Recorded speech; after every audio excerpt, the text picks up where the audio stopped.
Hi. So I have a really bad habit of starting a series, making one video in it, and then completely forgetting I was doing that and not making any other videos. And today I remembered that I started a series about my favorite books from different book genres, and then I did nonfiction, and that was it. So today I'm finally going to do a second video in that series. Today we're doing young adult fiction, and the reason that I picked this category, even though I don't really read very much of it anymore, it's because it was the category that kind of like got me back into reading. So for some context, I was a reader my whole life, like all through elementary school, middle school, high school. And then I got into college and I had to do so much reading for school that I stopped reading for fun altogether. And then the books that finally got me back into reading my last semester in college was The Hunger Games. And so I just wanted more of that. So for a long time, young adult was all I would read. And I have some favorites from that category. I tried to pick some that are like lesser talked about, or at least like I don't hear personally talked about a lot. So let's just get into it. All right, a lot of these are going to be series because that just seems to be like kind of the way that young adult works. But the first one is by Libba Bray, and it is A Great and Terrible Beauty. This is a trilogy. I read this for the first time, I think in 2012, and I've read it 2 more times since. And I mentioned this before, I'm not really a rereader, so I think that says a lot. Libba Bray is one of my favorite authors of all time. She wrote the Diviner series, so if that name sounds familiar, that might be why. But these books are just so well done. So it is about a girl named Gemma who is in like Victorian era England, and she basically she goes off to like a boarding school and discovers that she has like these powers, and her classmates can enter into this other world where life is completely different from their real lives. And it's hard to describe without like giving a whole bunch of stuff away, but it's so well written, and it's like dark and twisty in a really fun way that keeps your attention. And I just love this series so much. I'm always recommending it. So if you have not read these yet, like if you take one from this list, please take these because I need more people to experience this. The next recommendation that I have for you is also a series, a little bit longer one. It's 5 books, but the one book is really short. And it is called 3 Dark Crowns by Kendare Blake. This is about 3 sisters who are triplets. They were basically separated shortly after birth, and one of them will become queen. And they have to basically fight to the death, and whoever survives gets to become queen. This has been how they pick their new queen in this land for centuries.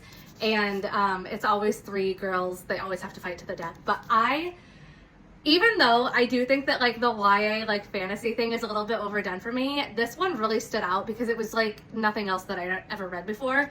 It's less like Chosen One and 2 boys are in love with her and she has to like learn to fight and she's quirky. It's nothing like that at all. None of these characters are like that. They all have such strong personalities. Like I have a favorite, but I really enjoyed reading from all 3 of their perspectives. I think they all have really interesting stories, and I was so sad when the series ended, and normally I'm like ready to be done.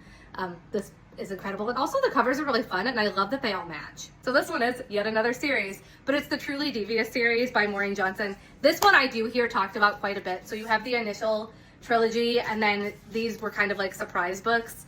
The Box in the Woods and 9 Liars. 9 Liars is the most recent one, and it's kind of a continuation, but like this is when they're in high school, and this is when they're like getting out of high school.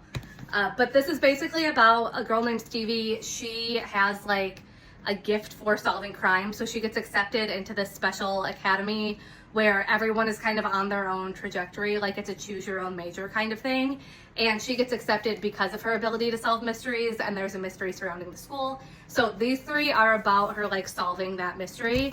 And then these 2, like this is about a summer camp, which I don't know if you know this about me. I will read any book about a summer camp because I worked at a summer camp for several years, and that is just like my kryptonite. And then this one, they go to England. So these 2 are more like standalone-ish. And then this one is more of like, you need to read all 3 of them. But they're all so good. I really thought these were going to be bad after she wrapped up the other one, but I enjoyed these as much as the first 3. All right, my next one definitely did have a time where it was really popular, and then it kind of faded just because it got older, but I feel like we need to bring this back, and that is Scythe by Neil Shusterman. There are 3 books in this series. Unfortunately, I only own the first one. I do need to go buy the other 2 because I need to have the full series in my collection.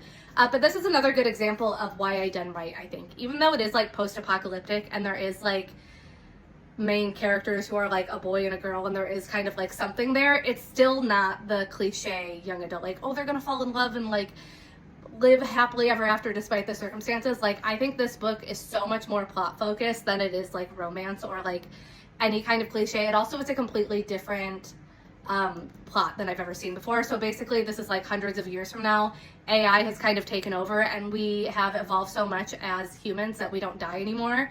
So they have a group of people called Skies who are in charge of population control, and these two main characters are like training to be spies. So that's the premise. Read this, you will not regret it.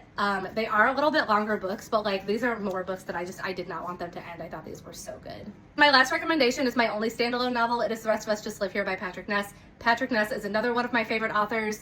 He has quite a few books, almost all of which are young adult, and I think they're all either like okay to good. But this one just stood out in my opinion as like the most YA of his books.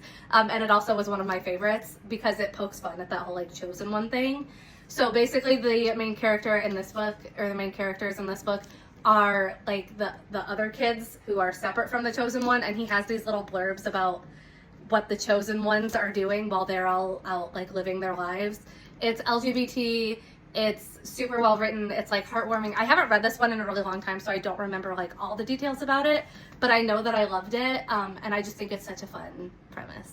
All right, so that's what I have for my YA recommendations. If you are like me and you don't like reading different iterations of the same plot over and over and over again, these are my YA recommendations for you.